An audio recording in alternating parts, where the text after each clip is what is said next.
It all started on a quiet Wednesday afternoon, one of those days where nothing seems out of the ordinary, until everything changes.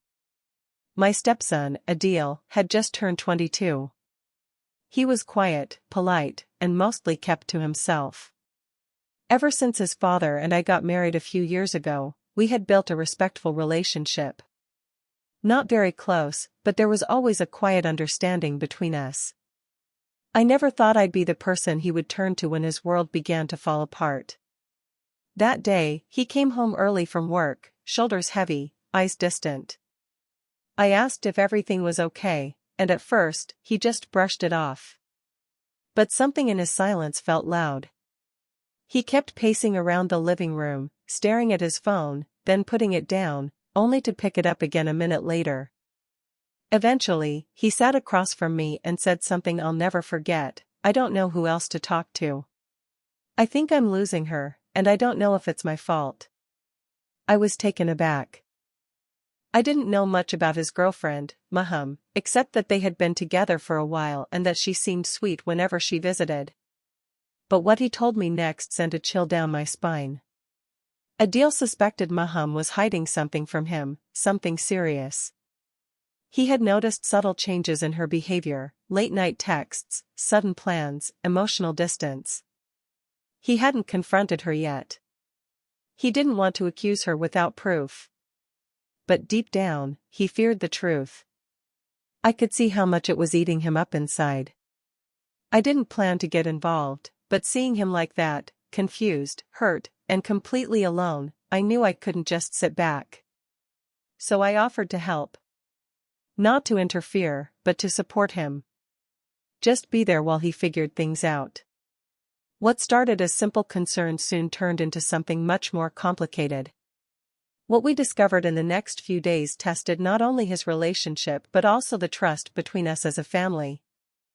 And as I got pulled deeper into Adil's emotional struggle, I began to question my own boundaries too. But the real shock? That came later, when a single phone call changed everything. The phone call came late at night. Adil and I were sitting in the kitchen, both sipping tea in silence. He hadn't touched his dinner. The worry in his eyes was growing day by day. When his phone rang, he looked at the screen and froze. I asked who it was, and he said quietly, "Her cousin, Faizan." I didn't know much about him, but from the tone in Adil's voice, it was clear something was off. He answered, and I could only hear one side of the conversation. His responses were short. "What? Are you sure? Since when?" "No, she didn't tell me." His face lost all color. After the call ended, he sat back, stared blankly at the table, and muttered, "She's been seeing someone else." Faizan said he found out by accident. She didn't even deny it. I didn't know what to say. It felt like the air had been sucked out of the room. Adil looked like someone who'd just had the ground pulled from under him. I reached across the table and placed my hand over his. He looked at me, searching for answers I didn't have. He kept saying, "Why wouldn't she just tell me? What did I do wrong?" I reminded him gently that sometimes people change, and it's not always our fault. But something didn't sit right with me.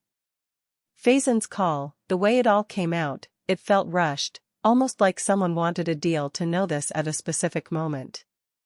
I started to wonder if we were seeing the full picture. And more than that, I noticed how quiet Maham had been. No explanations. No attempts to reach out. Just silence. Over the next few days, Adil tried to focus on work, but his mind wasn't in it. At home, he kept replaying their last conversations, trying to find signs he might have missed. I helped where I could, meals, talking, sometimes just sitting near him while he stared out the window. He was breaking down slowly, and I couldn't stand watching him carry it alone. Then one evening, I received a message from an unknown number. Just one line: "You don't know the full truth. Be careful who you trust." I didn't show it to Adil right away. My hands were shaking. Suddenly, I realized, this wasn't just about a breakup. Something deeper was going on, and we were only scratching the surface. I stared at the message on my phone for a long time, reading it over and over. You don't know the full truth. Be careful who you trust. It didn't have a name, no picture, nothing to trace it back. My first instinct was to delete it, pretend it didn't matter. But I couldn't. Something about the timing, the words, it felt personal, like a warning meant specifically for me. That night, I barely slept. My thoughts kept circling around Maham, Faizan, and even Adil. Was someone lying? Was someone trying to cover something up? And why involve me in it? The next morning, I decided to go about things carefully. I didn't want to worry Adil any more than he already was. But I needed to understand what we were really dealing with. Adil, meanwhile, had started avoiding calls altogether. His boss had noticed, and I could see he was on the verge of completely shutting down. It hurt watching him like that, this young man trying to hold himself together, while everything he believed in crumbled silently around him. His relationship with Maham wasn't just love, it was his future, his hope, the one thing he had opened up to. And now, it was slipping away without any answers. To distract him, I suggested we visit his cousin Sarah for dinner. She was close to Adil and had known Maham through a few family gatherings. When we got there, Sarah seemed hesitant at first, but as we sat down, she finally leaned in and said, "There's something I didn't want to get involved in, but you deserve to know." She looked at both of us and added, "Maham's been distant for a while. And Faizan, he's not just a messenger. He's always had something going on with her." Adil's face changed. It was as if someone had just dropped ice down his back. He whispered, "Faizan?" I could feel the storm rising in him. It all made sense now, the awkwardness, the sudden call, the silence from Maham. If Faizan was involved more than he let on, then everything Adil believed about the breakup could be twisted. And just as the pieces started coming together, Sarah said something that sent chills through me. "They're planning something. And you, both of you, need to be very careful. This isn't just about love anymore. It's about control." Adil didn't say a word on the drive back home. His jaw was tight, and I could see his hands clenching the steering wheel a little too hard. The mention of Faizan's name had struck something deep. Trust, betrayal, and pride were all fighting inside him. I stayed quiet, sensing that anything I said in that moment wouldn't land right. The truth was, I was just as shaken. If Faizan really had been more than just a messenger, if he had been close to Maham in that way, then everything we'd been told was a lie, carefully wrapped in distraction. That night, I heard Adil pacing in his room. At one point, I saw him in the hallway, phone in hand, whispering into it. I didn't ask questions, but I knew he wasn't going to let this go. He had to know the truth, no matter how painful. And now it wasn't just about Maham, it was about his dignity, about not being made a fool of by someone he trusted like a brother. The next day, Adil told me he was going to confront Faizan. I offered to go with him, but he refused. "This is something I have to do on my own," he said firmly. I watched him walk out the door, and something in my gut told me this wasn't going to be a simple conversation. I sat near the window for what felt like hours, phone in hand, waiting for a message or a call, anything. Then, just after sunset, I got another message from the same unknown number: "Don't let him go alone. You're already too deep in this." My heart dropped. I didn't know whether to take it as a threat or a warning, but either way, it was clear someone was watching. And that meant things were far from over. Out of instinct, I grabbed my keys and rushed out. I didn't know where Faizan lived, but I knew Adil might go to the old family house where they used to meet up during holidays. I drove fast, my thoughts racing even faster. What if Faizan denied everything? What if he twisted the story? What if he got aggressive? And the worst part, what if Maham had known all along and played them both? When I reached the street, Adil's car was already parked outside. The front gate was open. I stepped out quietly, heart pounding, and as I approached the door, I heard raised voices, angry, sharp, and one sentence that froze me in place: "You think she loved you?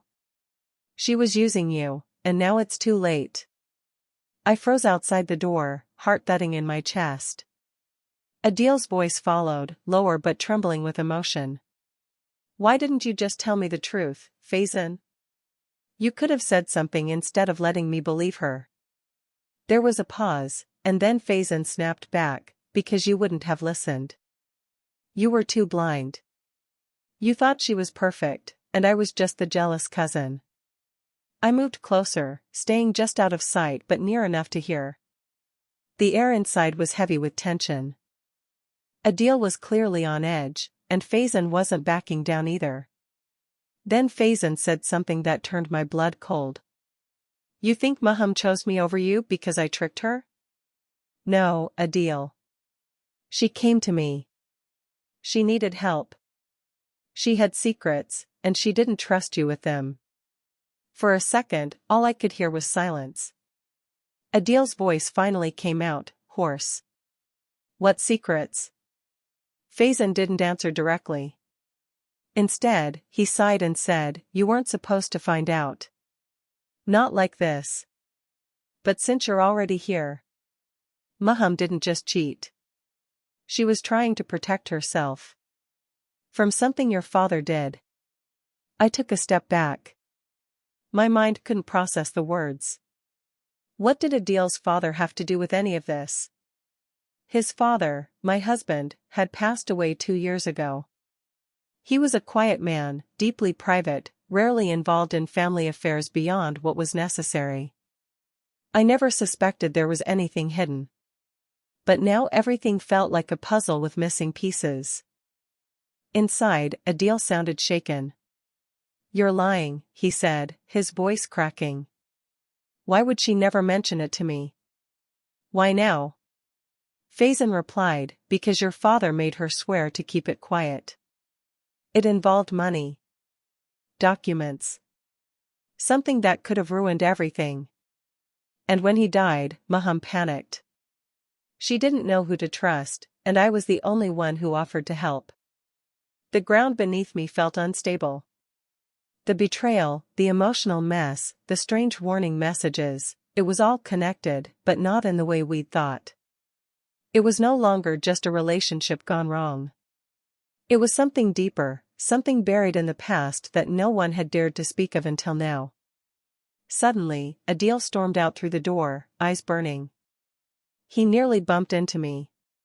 For a second, he looked stunned to see me standing there, but then his face collapsed. "You knew something, didn't you?" he asked. "That message you got, it was about this, wasn't it?" I nodded slowly, guilt washing over me. I should have told him sooner, but I hadn't even known what we were truly dealing with. Before we could say more, Faison stepped out too, looking surprisingly calm.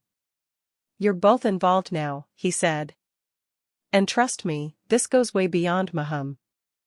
If that file ever surfaces, none of us will be safe." Adil looked at me, then back at Faison. "What file?" he asked. But Faison didn't answer. He just walked back inside, leaving the door open and the questions hanging like a storm waiting to break. Adil didn't wait another second. He pushed past Faison and went straight inside, ignoring everything around him. I followed, my chest tight with fear and curiosity. Faison didn't stop us.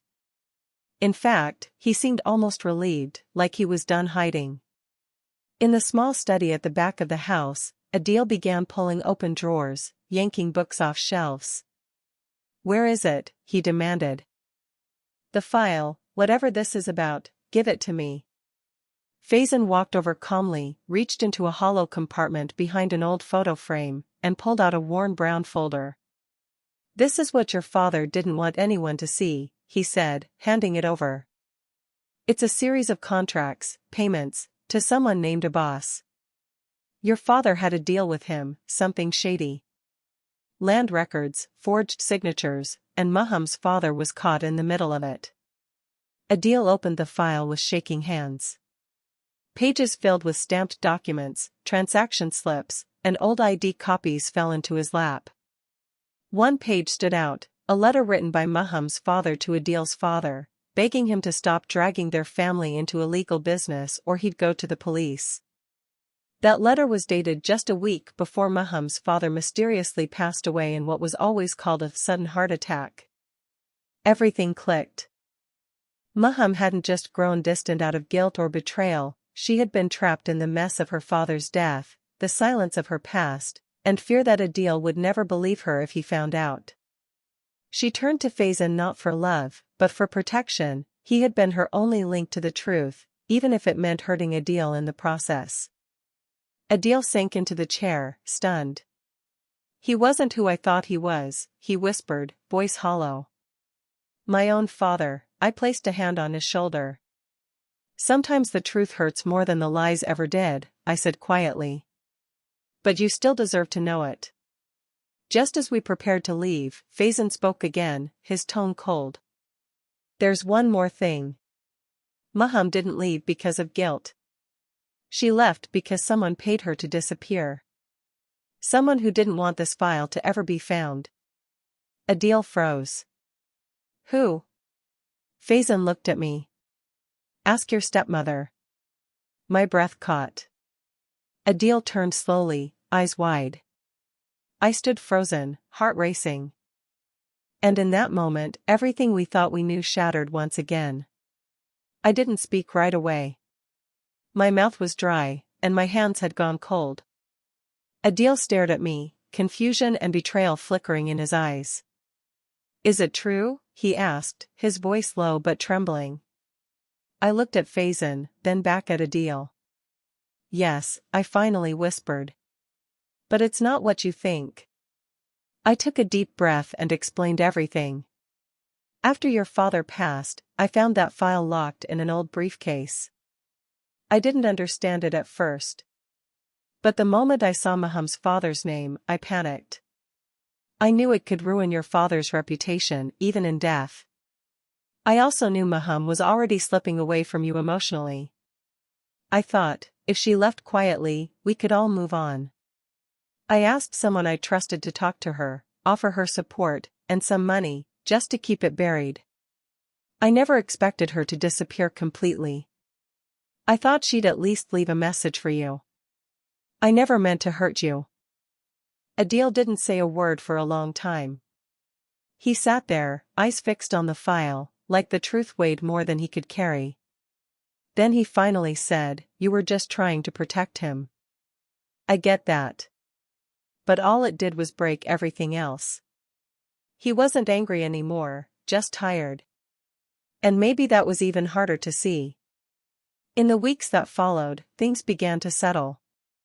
Adil didn't reach out to Maham, and she didn't return. But he did go back to work, a little more focused, a little more guarded. The truth had shaken him, but it also made him stronger. He stopped blaming himself and started living again.